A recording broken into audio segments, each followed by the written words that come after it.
जोशीमठ बचाने के लिए लड़ाई आज कई जगह पर चल रही है। लड़ाई यहाँ के रहवासियों की है, लड़ाई विपक्ष की है, तो लड़ाई कोर्ट में लड़ी जा रही है और लड़ाई धर्म की भी लड़ी जा रही है। हमारे साथ हैं स्वामी मुकुंदानंद जी। आज जोशीमठ जिस हालत में है और ये मठ शुरू से इसकी वकालत करता रहा है कि जोशीमठ को बचाना है, आज कोर्ट तक में आप गए हैं और कोर्ट से भी आप लड़ाई लड़ रहे हैं। इस पूरे सिनेरियो को कैसे देख रहे हैं? जो आज जोशीमठ के हालात है उसके लिए जिम्मेदार किसे मानते हैं? देखिए, जो जोशीमठ शब्द है ये असल में ज्योतिर्मठ शब्द, जो मूल शब्द है उसका अपभ्रंश है। तो ये ज्योतिर्मठ ये पूरा एक मठ परिसर ही आप समझ सकते हैं। तो इस मठ ज्योतिर्मठ मूल के हम लोग चूँकि शिष्य हैं, हमारे पूज्य शंकराचार्य जी महाराज का एक उत्तरदायित्व है, जिस उत्तरदायित्व का पालन करते हुए पूज्य शंकराचार्य जी महाराज ने जब से ज्योतिर्मठ की आपदा के बारे में सुना, तब से वो स्वयं आ गए और आकर के जो भी वो कर सकते हैं वो सब कुछ करने का प्रयास कर रहे हैं। इसी क्रम में वो सुप्रीम कोर्ट भी गए, यहाँ स्वयं आकर के सबकी विपत्ति देखी उन्होंने।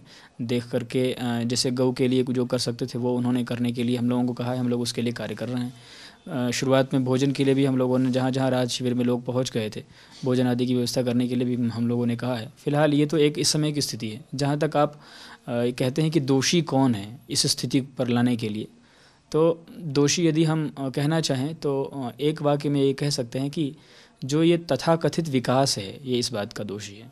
ऐसा विकास, देखिए, विकास जीवन में अत्यंत आवश्यक है। कोई ना चाहे तब भी विकास होगा, क्योंकि विकास प्रकृति है। मनुष्य ना चाहे कि नहीं अब आज हमारी उम्र इतना ही रुक जाए, ऐसा नहीं हो सकता। हर क्षण विकसित हो रहा है। फूल हर क्षण विकसित हो रहे हैं, पत्ते विकसित हो रहे हैं, वृक्ष विकसित हो रहे हैं, पर्वत विकसित हो रहे हैं। तो जो भी प्राकृत है, जो भी ईश्वर द्वारा बनाई गई चीज़ है, जिसके अंदर आत्मा है, जान है, जिसके अंदर संवेदना है, वो विकसित होगा।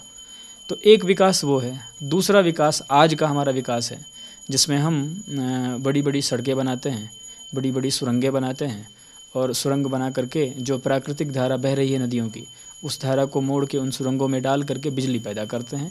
उससे नदी के जल के अंदर का जो गुण है उसका वो गुण भी समाप्त होता है। और चूँकि हिमालयी क्षेत्र है तो पहाड़ के अंदर से छेद करने के कारण हिमालय का जो स्वरूप है, जो हिमालय का जो वैशिष्ट्य है, जो हिमालय का जो हिमालयत्व है, जिसके कारण हिमालय है, वो भी समाप्त होता है। तो मुख्य रूप से यदि कोई दोषी है तो इस तरह का विकास दोषी है, जिसमें प्रकृति के विषय में थोड़ा भी विचार नहीं करते हैं, केवल अपने लिए, मतलब जिसको कहते हैं ना शोषण प्रकृति, कि हमको मिल जाए, दुनिया जाए भाड़ में, संसाधन हमारे समाप्त, हमारी समाप्त हो जाए, हमारी नदियाँ समाप्त हो जाए, हमारे पहाड़ समाप्त हो जाए, हमको बिजली मिले, को अच्छी सुविधा मिले। तो ये विकास की जो विचारधारा है, यही इन बड़ी आपदा को आज हमारे सामने ला करके खड़ी कर दी है। और इसके लिए दोषी यदि कोई है तो निश्चित रूप से सरकारें ही दोषी हैं। सरकार से तात्पर्य अभी की सरकार या पुरानी सरकार से नहीं है। जो भी सरकारें हैं जो इस तरह की चीज़ें विकसित करती हैं, जो नीति निर्धारण करने वाले लोग हैं वो दोषी हैं। उनको ऐसे नीति निर्धारण करने चाहिए जिससे समाज का हित हो, जिससे प्रकृति का हित हो, जिससे पर्यावरण का हित हो। कैसे बचेगा जोशीमठ? अब देखिए, जोशीमठ कैसे बचेगा, जहाँ तक आध्यात्मिक दृष्टिकोण से हम विचार करेंगे तो हम आध्यात्मिक होने के कारण तो हम लोग तो आध्यात्मिक पक्ष ये देखते हैं, हम ये मानते हैं कि चाहे संसार की कोई आपत्ति हो, कोई भी विपदा हो, भगवत कृपा से हम बच सकते हैं। उदाहरण के तौर पे हमारे पुराणों में बहुत सारी ऐसी कथानक आती हैं। प्रहलाद जी और नरसिंह भगवान से जुड़ा हुआ ये प्रकरण है, नरसिंह भगवान का क्षेत्र है ये। नरसिंह भगवान ने अवतार धारण किस लिए किया? उस बच्चे के लिए अवतार धारण किया नरसिंह भगवान ने, जिस बच्चे के ऊपर उसके पिताजी द्वारा ऐसी स्थिति कर दी गई जिससे मृत्यु निश्चय है। यहाँ तक कि हाथी के पैर के नीचे दबाया गया, खाई में फेंकवाया गया, यहाँ तक कि अग्नि में बैठा दिया गया, फिर भी वो नहीं मरा, क्योंकि जाको राखे साइयाँ मार सके ना कोई, बाल न बागा करी सके जो जग वैरी हो। तो हम आध्यात्मिक लोग तो ये समझते हैं कि ईश्वर कृपा यदि हो तो कोई भी समस्या जो है वो समाधान उसका हो सकता है। तो आध्यात्मिक दृष्टिकोण से पूज्य शंकराचार्य स्वामी श्री अभिमुक्तेश्वरानंद सरस्वती जी महाराज के आशीर्वाद से हम लोग यहाँ पे आध्यात्मिक अनुष्ठान आरंभ कर रहे हैं। आगामी माघ के गुप्त नवरात्रि में सहस्त्र चंडी यज्ञ करने के लिए महाराज जी ने ज्योतिषियों से परामर्श किया, धर्मशास्त्रियों से परामर्श किया कि हमारा जोशीमठ बचा रहे, इसके लिए आप लोग क्या सजेशन देते हैं, क्या अनुष्ठान किए जाएँ। तो भगवती की आराधना के लिए कहा गया है। इस जोशीमठ की एक कथानक आपको और बताएं कि जोशीमठ का एक नाम है श्रीमठ। श्रीमठ इसलिए नाम है क्योंकि यहाँ पर भगवती की उपासना परंपरा से होती रही। एक राक्षस था तिमुंडिया वीर, आज भी उसका मंदिर, उसका स्थान नरसिंह मंदिर परिसर में है। तो तिमुंडिया वीर की विशेषता ये थी कि वो मनुष्य को खा जाता था। तो सब त्रस्त हो गए, भाई ऐसे मनुष्य को खाने लगेगा तो कुछ बचेगा ही नहीं। तो सबने भगवती से प्रार्थना की, भगवती ने तिमुंडिया को अपने युद्ध किया, युद्ध करके तिमुंडिया को पराजित किया और पराजित करके कहा कि तुमको यदि यहाँ रहना है तो हमारे बताए गए मार्गदर्शन में रहना होगा। उसने शरणागति ली और कहा कि हाँ, हम आप जैसा बताओगे रहेंगे। तो तिमुंडिया को आज भी साल में एक बार बलि देते हैं। तिमुंडिया यहाँ सुरक्षित है। तो तिमुंडिया के प्रकोप से जोशीमठ को पूर्व काल में भगवती ने बचाया था। तो इस समय जो विपत्ति है हम लोगों के सामने, हम लोगों को इस विपत्ति से भी यदि कोई बचा सकता है तो आध्यात्मिक उपाय बचा सकते हैं। जहाँ तक सरकारों को प्रयास करने का प्रसंग है, सामाजिक संस्थाएं भी प्रयास कर रहे हैं, शंकराचार्य मठ स्वयं प्रयास, हम लोग प्रयास कर रहे हैं। सरकार जो प्रयास कर रही हैं, सरकारों को भी द्रुत गति से प्रयास करने की आवश्यकता है।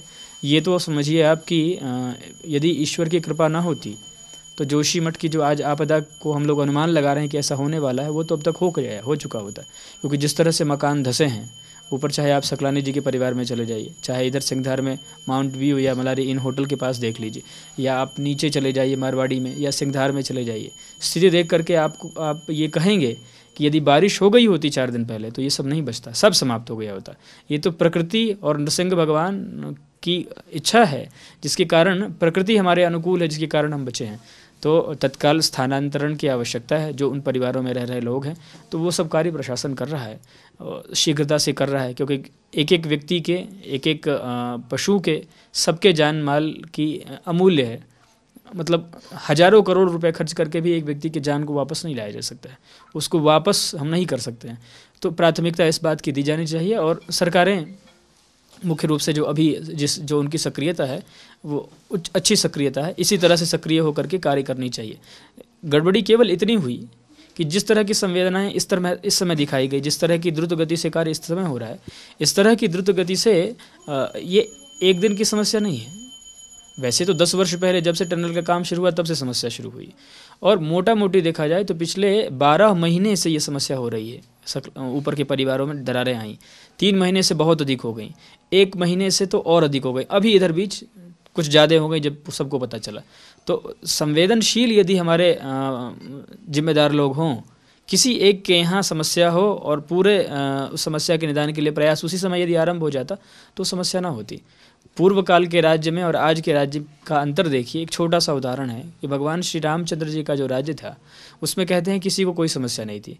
एक समस्या आई किसी के मन में, भगवान राम को नहीं बताया गया। एक धोबी ने अपने घर में ये कहा कि तुम हमारी पत्नी हो, सीता जैसी थोड़ी हो कि कहीं से रह के आ जाओगे, हम रख लेंगे अपने पास।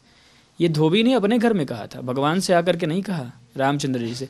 लेकिन रामचंद्र जी के गुप्तचरों ने बताया कि समाज में इस तरह का भ्रम फैल रहा है, तो रामचंद्र जी ने उस विचार को जो तीसरे के माध्यम से उनको पता चला उस पर कार्यान्वयन करके अपनी पत्नी सीता को वन में भेज दिया। उसके कई कारण थे, वो तो विचार का विषय है, वो बताया जाएगा। तो पहले की जो सरकारें थी, पहले के जो हमारे राजा होते थे, जो उनकी संवेदना का स्तर देखिए आप, कि वो छोटी बात किसी तीसरे के मुख से सुनने के बावजूद ही तत्काल उस पर निर्णय ले लेते। आज की जो स्थिति है, हमारे सरकारों की जो स्थिति है इस समय की, पिछले 50-100 साल का इतिहास निकाल के देख लीजिए, संवेदना नाम की चीज़ होती ही नहीं है। व्यक्ति चिल्लाते चिल्लाते मर जाए, आत्मदाह तक कर लेते हैं लोग देश में, लेकिन फिर भी सरकारें नहीं सुनती है। स्वामी जी ये बताइए कि अब आगे क्या ये टनल फिर से बनेगी या नहीं बनेगी, क्या मांग कर रहे हैं आप लोग? क्योंकि आप कोर्ट भी गए, क्या मठ ये जो डेवलपमेंट हो रहा है इसके खिलाफ है, या डेवलपमेंट हो लेकिन नियम कायदों को ध्यान में रखकर? देखिए, डेवलपमेंट के खिलाफ कोई नहीं हो सकता, क्योंकि डेवलपमेंट की आवश्यकता जितनी आपको है उतनी हमको भी है, हम भी इसी समाज के अंग हैं। डेवलपमेंट निश्चित रूप से होना चाहिए, लेकिन हमको ये देखना होगा कि डेवलपमेंट की कीमत क्या चुकानी है। यदि हमको मार करके ही डेवलपमेंट होना है, प्रकृति को समाप्त करके ही डेवलपमेंट होना है, डेवलपमेंट की कीमत पे हमारी प्रकृति हमको दे देनी है, तो निश्चित रूप से दोनों में यदि चुनने का अवसर आएगा तो हम प्रकृति को चुनेंगे, हम नदियों को चुनेंगे, हम अपने पहाड़ को चुनेंगे, हम अपने ज्योतिर्मठ को चुनेंगे। निश्चित रूप से ऐसे डेवलपमेंट को नहीं चुनेंगे। 50 साल 100 साल पहले डेवलपमेंट नहीं था, लेकिन हम तो थे। 2500 साल से तो शंकराचार्य मठ की परंपरा है। बाकी हमारे देश की कालखंड गणना देखेंगे तो लाखों वर्ष पुरानी हमारी सभ्यता संस्कृति, करोड़ों वर्ष पुरानी। डेवलपमेंट नहीं था लेकिन सब लोग सुरक्षित थे। ऐसा डेवलपमेंट की कोई आवश्यकता नहीं है जिससे हमारी संस्कृति, सभ्यता, हमारा नगर, हमारा इतिहास, हमारी पौराणिकता, हमारी आध्यात्मिकता, हमारे लोग सब समाप्त हो जाएं। ऐसे डेवलपमेंट की ज़रूरत किसी भी समाज को नहीं होना चाहिए। हम लोगों को क्यों होगा? निश्चित रूप से नहीं है। आखिरी सवाल ये जो अभी सिचुएशन बनी हुई है जोशीमठ में, जिस तरीके से दरारें पड़ रही थी, हमने देखा 1 तारीख से वो शुरू हुई, पहले ऊपर के मकानों में हुई, अब नीचे के मकानों में भी हुई, उसके बाद 4 से 5 तारीख की रात बहुत तेज़ से आवाज़ आके लोगों के घर टूटे हैं। ये जो हलचल हो रही थी ज़मीन के अंदर, ये थम गई है या अभी भी अनवरत जारी है?